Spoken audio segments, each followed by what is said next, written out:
This is the unofficial start of the second half of the season, which we're waiting to begin, which will take place tomorrow. And that brings up who has a legitimate chance to cut down the nets and take home a championship, which the Boston Celtics right now, plus 230 price here at the FanDuel Sportsbook. If we take a look at these odds for us, Evan, is it just so easy right now? The Celtics are far and away the best team, and they should win it. Give us some opinions here on what you think about the Celtics moving forward here. Yeah, it's really hard to bet against Boston right now. The way they've really started gelling, I think the acquisition over the offseason, getting Kristaps Porzingis, was a huge addition for them. I know it's a really big flight risk with him as far as injury goes, but he's been a great third or fourth option with Jaylen Brown and Jayson Tatum. Drew Holiday's really fallen in line, too, as a fourth-star player. Derek White taking an all-star type of leap this year. They far and away have the best starting lineup in the NBA, and then you see the second best team behind them in Denver. Those two feel like they're on a collision course as far as in June we're going to see those two teams face off there. I would definitely say Boston over anyone else in the Eastern Conference. Compared to Denver, I think the West is a lot more parity right now, but I think Boston far and away is the best team in the Eastern Conference. I think the Bucks getting Doc Rivers on board there was actually a downgrade. I'm not the biggest fan of Doc Rivers. We've seen already in the last 10 games, they're 3-7 with Doc at the helm there. So I love Boston. I think they're going to really cruise to the finals. The question is, who do they face coming out of the West? Be careful about bad-mouthing Doc Rivers on national television airwaves. His son might respond. As we look at the Celtics, the only team to reach the 40-win benchmark at the All-Star break, and they've got more than 40.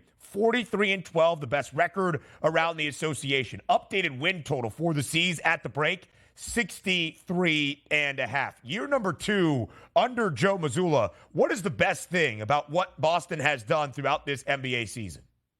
I think it's just finding the ideal balance with these 5 players in their starting lineup. Now you see way less pressure on the shoulders of Jayson Tatum and Jaylen Brown. Jayson Tatum is only getting about 25 points per game. Jaylen Brown around 21, 22. But then you see just the balance of Drew Holiday and Kristaps Porzingis putting in their points. Derek White putting up around 15 points per game. And you have all these great defenders, too. All 3 of those guys around Jaylen Brown, Jayson Tatum are great above-average defenders. And that's what I think matters most in this league is you have these superstar offensive wings in Brown and Tatum, but how do you surround those guys to take the pressure off on the other end of the court? And I think Boston's done a fantastic job with that this offseason. I think the one big question I have for Boston now, which might not matter in the postseason when the rotations go down to about 7 or 8 players anyways, is their depth. I think that's the one big question for them. They didn't really attack the buyout market at all. They didn't really make much trades at the deadline. But I don't think they have to. They're a juggernaut so far this year, and they've won already 64 games. And that's the big question for me is going to be, can they get to 64, 65 wins? I think they're going to hit that over just barely, Ben. And I think they're going to, like I mentioned, cruise to the Eastern Conference Finals, cruise to the finals. Yeah. And I think this Boston team is going to be a juggernaut for the really next couple of years. Talk to me about Jayson Tatum here, Evan. You take a look at the best team in the NBA, which is the Boston Celtics record-wise. They're probably going to be the number 1 overall seed heading into the playoffs, and usually get bonus points there for being the best player on the team, which is Tatum. But when we take a look at those MVP markets at the FanDuel Sportsbook, Jokic, minus 120, SGA, plus 210, Luka Doncic, 7-1, Giannis at 10-1. Then we find Jayson Tatum all the way down at a 29-1 price here. Do you agree with that pricing? Is there a chance for them to move up? Or maybe we just expected it's a really good basketball team and they have good basketball players, but we want to focus on some other individuals. Yeah, I think it's a mix of 2 things here. I think Jayson Tatum, he's kind of just at a disadvantage throughout his career because he started off his career going to the Eastern Conference Finals. He was already a top 20 player when Kyrie Irving was out a couple of years ago, and he led that team to the Eastern Conference Finals.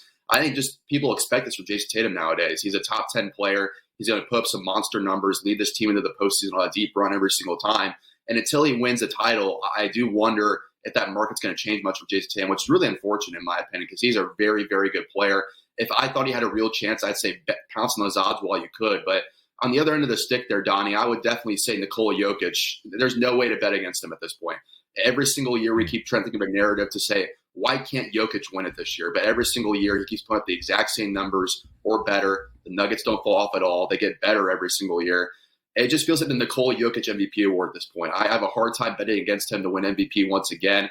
At minus value, even minus 125 right now, I'd still bet that. I think it's still good value at this point. It's going to get even higher as we get closer to the regular season ending. So I would lean Jokic again winning MVP. I think it might be a landslide now. I thought Embiid had a real chance this year to repeat before his injury. But with him being out of the mix now with that 65-game threshold, I think it's Jokic's to lose unless he gets an injury.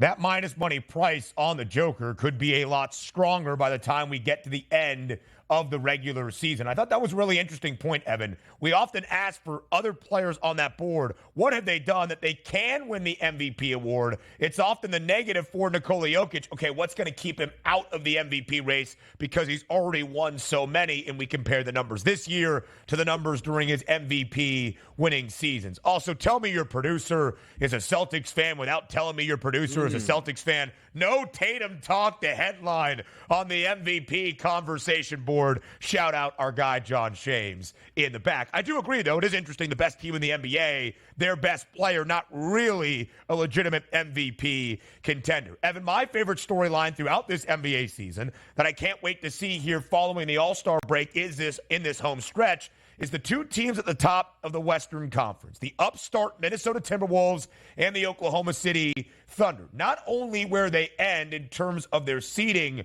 for the playoffs, but if the odds will follow, that OKC and Minnesota can be true Western Conference title contenders. But let's start with the seeding. Minnesota enters the All-Star break, best record out west, 39-16. Ultimately, Evan, who's going to be that number one seed in the Western Conference playoffs? I'm going to go with the team that's been the most hot over the last really 2 months. So I'm going to go with the Los Angeles Clippers at plus 200. That's the way James Harden's really gelled with that group with Kawhi Leonard, Paul George. Obviously, with that group, the big question once again is health with Kawhi Leonard and Paul George. But they do stay healthy. Either going to take that number over pretty quickly here after the All-Star break and kind of cruise to that one seed the rest of the way.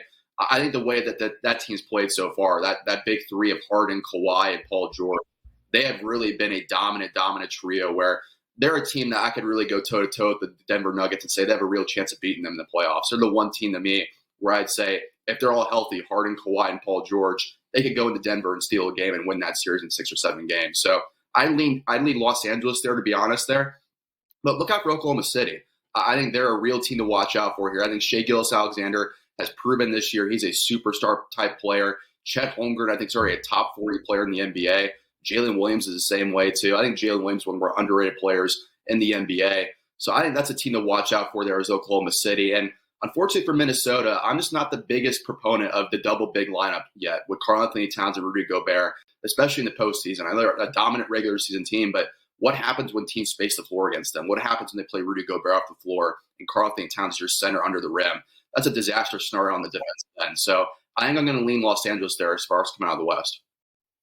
And when you look at the standings right now, Oklahoma City 37-17, a game and a half behind Minnesota. The T-Wolves, the best record out west, 39-16. But the Clips, only 2 games behind the Timberwolves as well. Here's the outlook for both of the up-and-coming teams in the Western Conference.